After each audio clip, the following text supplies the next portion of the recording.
पूरे दुनिया में अगर आप देखेंगे कि भ्रष्टाचार किन देशों में सबसे कम है और उन देशों ने भ्रष्टाचार को कैसे रोका है।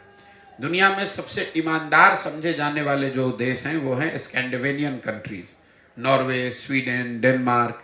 वहाँ पर सबसे कम भ्रष्टाचार है। उन देशों में भ्रष्टाचार को कैसे रोका गया? उन्होंने 4 चीज किए। पहला, ईमानदार जनप्रतिनिधियों का चुनाव होना चाहिए। अगर आप गलत आदमी को चुनेंगे, आप चोर को, बदमाश को, डकैत को अगर आप चुन कर लाएंगे तो स्वाभाविक तौर पर वो चोरी तो करेगा ही करेगा। अच्छे जनप्रतिनिधियों का चुनाव। दूसरा, सत्ता और संसाधन का विकेंद्रीकरण।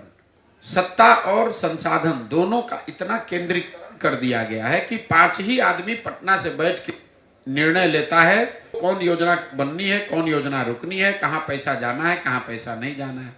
इसीलिए आप हर जगह सुनते हैं भैया बिहार में बड़ा अफसरशाही है। तीसरा, जन भागीदारी। जनता को ये मालूम ही नहीं है कि उनका अधिकार क्या है, उनके लिए कौन सी योजना चल रही है, उनको क्या उससे लाभ मिलना चाहिए, नहीं मिलना चाहिए। पटना में कोई अफसर बैठ के ये तो नहीं बता सकता है कि हायाघाट के किस गांव के किस टोले में सड़क अच्छी बनी या खराब बनी। जहां बन भी रहा है उसका क्वालिटी खराब है।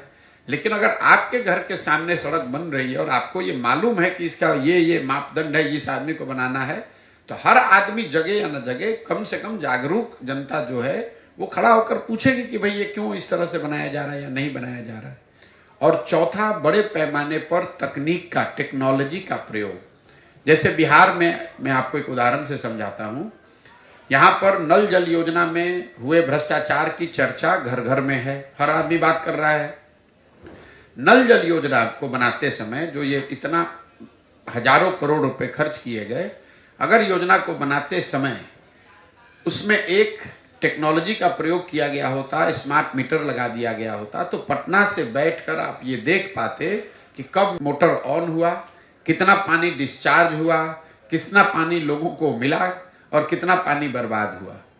अगर आपने उस तकनीक का उपयोग किया होता तो आपको गांव-गांव में पूछने की जरूरत नहीं थी कि योजना चल रही है कि नहीं। पटना में बैठा हुआ एक कंट्रोल रूम बता सकता था कि आज कितने नल जल योजना में सुबह में 8 बजे मोटर चालू हुआ, कितने जगह मोटर चालू नहीं हुआ, कितने जगह पानी कितना डिस्चार्ज हुआ।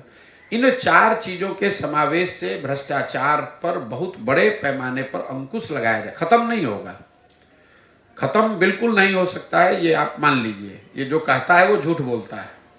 लेकिन इन 4 चीज को अगर किया जाए, जनता ईमानदार जनप्रतिनिधियों का चुनाव करे, जो लोग सत्ता में आए वो सत्ता और संसाधन का विकेंद्रीकरण करें, बड़े पैमाने पर जनता को सरकार के निर्णयों में, योजनाओं के बनाने और क्रियान्वयन में शामिल किया जाए और तकनीक का उपयोग हर स्तर पर किया जाए, तो बिहार में भ्रष्टाचार को कम किया जा सकता है।